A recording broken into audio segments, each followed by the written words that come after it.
Twilight's Nightmare, Chapter 28, Part 7. Now, normally this would be where we process your paperwork, but apparently your file has been misplaced, so I had to draw up a fresh set. Steadfast slid a personnel file over. Light's eyes went wide at what she saw on the medical summary sheet. She pointed at the letters CC marked on the sheet. I thought you were rated as a grade E mage. Oh, that switch just had to be on the paperwork because of politics. We had to knock it down so RGIS wouldn't lose funding. Candice said. Blowblood and his cronies would not accept Candice being rated higher than a noble, especially any noble in the military like Lieutenant Wildflash out there. Steadfast clarified. Is this just because she's a hybrid? Light asked. Well, Celestia has been trying to crack down on tribalism, but unfortunately hybrids are not covered by those regs yet. Steadfast sighed. Now, if I had listed her at her true rating, we would have lost half of our budget, and there would have been a witch hunt for the dangerous creature that had too much power. He looked apologetically to Candice.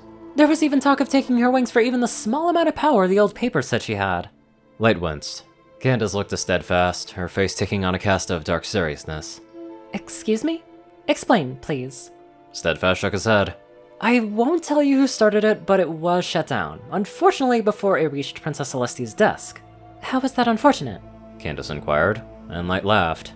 Do you know what she would have done to them? Can you imagine it? A fool of a noble trying to dictate what should be done to Princess Celestia, and for something like that! She looked at Steadfast. Incineration, thrown off the mountain, or given to Princess Luna. No official comment, but I think being added to her statue garden. Steadfast said. Okay, so what was in this little demand, and how far up the chain did it get before it was crushed under the hoof of common sense? Candice asked, with a bit of humor now in her voice. He paused for a moment. One of the nobles with half a brain managed to talk the others into retracting it, so legally it got nowhere, but all of the higher-ups here knew about it. So it's unfortunate because the noble in question didn't get to the point of Celestia committing defenestration upon them? Candice smirked. She'd probably bill them for the broken window too. Light added, trying not to laugh. Steadfast shrugged. Yeah, knowing our luck, they would have enough money to pay a Pegasus to catch them before they hit the ground. He turned his gaze back to the paperwork. So, shall we get this done? You are only the second pony in living memory to be cut loose like this, at least without being tried for treason. You're not going to be happy with all the extra forms that are required due to that slight difference. There's only a slight difference between transferring from solar to lunar and being tried for treason? Candice asked with a cocked eyebrow. Oh, Nightmare Moon was the only other alicorn that could transfer too when the forms were created. Steadfast answered. You do realize that according to the law, the fact that the paperwork hasn't been updated is the personal insult to Princess Luna, right? Candice pointed out. Steadfast got the first bundle of paperwork out, and it was old and archaic. Its printing date was over 900 years ago.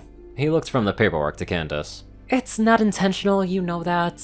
If you can get Princess Luna to weigh in on our next budget meeting so we can afford to replace it, be my guest. But until then, we're stuck with these. He pointed to the first pile of papers.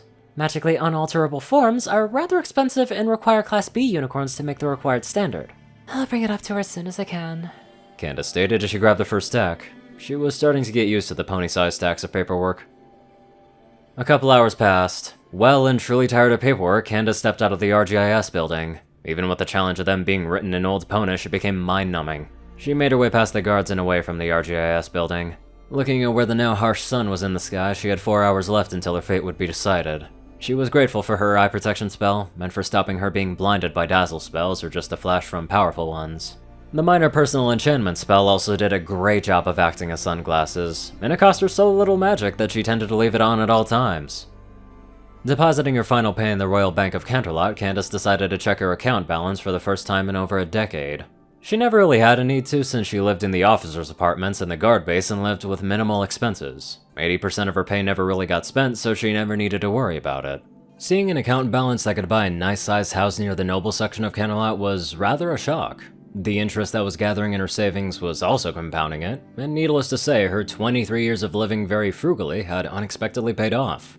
Well, if she died, then she wasn't going to need any money, so she headed to a legal firm to do up her will. The legal firm was nice. It took about 40 bits to do the will and updated it. She simply to put it aware if she died, the money in her account would go split evenly amongst the elements of harmony. She figured it would be a nice little surprise for them if something happened to her. With only an hour left of her time as a free mare, Candice spent her time in the menagerie, amongst its well-tended garden with the sounds of the animals adding to the calming atmosphere. Laying in the cool air under the sun, running her mental alacrity spell, she analyzed her past. She was trying to work out how much of an impact the Solar Oath had on her, trying to validate herself. How much of her life was her own? How much had she been manipulated? The light level changed, only her spell gave her the chance to lift her wings and catch the pouncing creature and roll with it.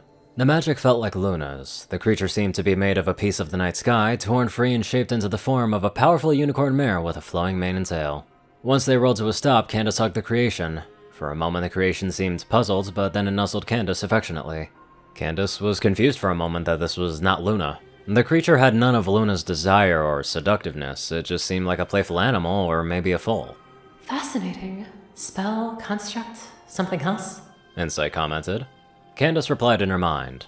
Well, this is different. This is not Luna proper. Is she being playful with her spellcraft or testing me? Or is this something else? Not much to do than go with the flow in this case. Candice started to play with the creature. The pony-sized chunk of night sky seemed to like affection and a little roughhousing. After a little bit, though, it seemed to get bored and disappeared. When it returned, it had a blue ball. Picking it up in her aura, Candice looked at the animated construct. Fetch? The apparently positive reaction was enough. Candice wrapped the ball in a spell meant to keep its momentum going in a straight line. The effect was it got a few extra seconds of flight time for a farther throw. The darkness took off, and a few moments later came back with a ball. After about the 5th time, the creature didn't come back with a ball, but rather with a pony. It wasn't just any pony either, it was Prince Blueblood. Unhoof me this instant! He demanded. Wrong useless object there. Insight said to Candice. The ball was not useless. Candice almost lost her composure, but managed to stifle a laugh. That is not the ball, that's a pony. You should put it back where you got it. Candice didn't overlook the fact that the ball was impaled on the tip of his horn. The startled Blueblood heard this affront to his being, but only had time to inhale before being put back to sleep. The creature put her horn to Blueblood's head, and with a flare of shadow magic, the memories of the event floated from him like bubbles on the wind. The creature proceeded to chase after them, popping them and having a whale of a time. Candice watched with a bit of amusement, but still noted to herself to bring up the ethics of the creature's mind magic use with Luna later. Once the last one was soundly defeated, it approached Blueblood. It used its horn to create 2 orbs filled with swirling images. One of Blueblood as an alicorn sitting on the throne, ruling all of Equestria with the rest of the princesses' thrones on the level below his vaunted station. The other him being a crippled earth pony on the street being mocked, kicked, and attacked by every pony else who all happen to be alicorns, most of them looking like either Rarity or Twilight. The night creature looked between the 2 orbs, then looked at Candice, seeming to be offering to let her make the choice. Candice considered both for a moment, then picked the one with Blueblood as an alicorn. He might be a waste of a pony, but even he didn't deserve the nightmare of dealing with the tribalism that she had to. Placing the orb against Blueblood's head, it was absorbed, and Blueblood's sleep began to be rather restful. The creature grabbed Blueblood and hauled him back off to wherever she got him from. Candice felt the magic of the creature as it worked on Blueblood. She noticed the creature made of night seemed to have its own wellspring. It wasn't as sophisticated as Luna's, but it did bear a similar feel. So not a spell effect, a creation of some kind. Insight commented. Indeed. Another thing I'll have to ask Luna about. Candice replied. The creature suddenly seemed distracted. After a moment, it pounced on Candice, and she found herself being dragged into the shadows. Sleep very quickly claimed her as she went. Candice could feel her heart pounding as her body shivered, deep ragged breaths escaping her. Tight metal bound her limbs and held her suspended in the air. Everything was rendered in total darkness, the thumping of her pulse in her ears and now slowing breath were the only sounds. Good thing we trust Luna. I wouldn't want you to be in this position if we didn't. Insight commented. How had she got here? What was she doing before she even got here? Slowly, the memories of the day filtered back into her mind. One by one, pairs of glowing slit eyes opened, surrounding her. By the apparent height and shape of them, she surmised that they were some of Luna's night guard. Their eyes cast enough light to reveal Luna standing less than a body length away from her. But this was not the Luna that she had seen before. This Luna was more Thestral than Pegasus. Fangs graced her mouth and intense draconic eyes stared at Candice. Oh, Luna's theatrics, okay. She thought, her body calming more, all hints of fear gone. Oh, this looks like fun, she said with a great deal of enthusiasm. The only response from the night guard was a small amount of bits changing hooves.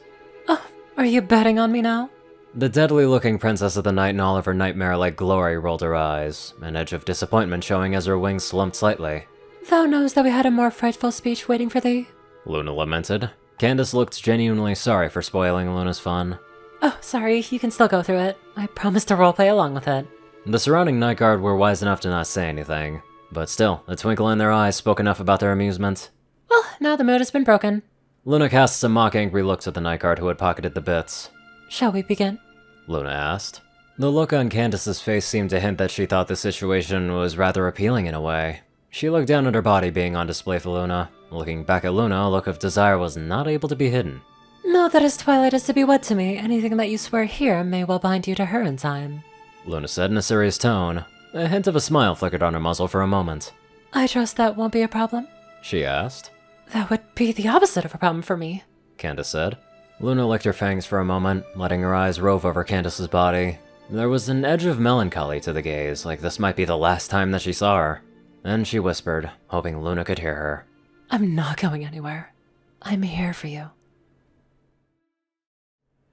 Are they doing this in front of a crowd? Because if so, I'm partially surprised by that. Partially surprised because one would think, they want some privacy, but also partially not. Just because it seems like they would do that for the thrill of it or something.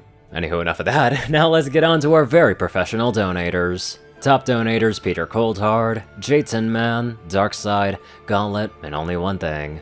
TacoCat598, Zar630, Strix, Raiden, Narwhals, Black Moonheart, Drake Love Dragon, Pastel Skies, Austin Roland, Crazy Killer 557, Stu Hex, Will, Omicron Lyre, Dospo, Delta Omega, Jack Hadge, Runeslife9852, Madman Stan, Leslie Prickett, Hunter Norman, Stephen Bingham, LineGod12, Sorcerer Constantine, Hud Zaza, and many more magical people. Thank you all so much for watching this video and live life to the fullest.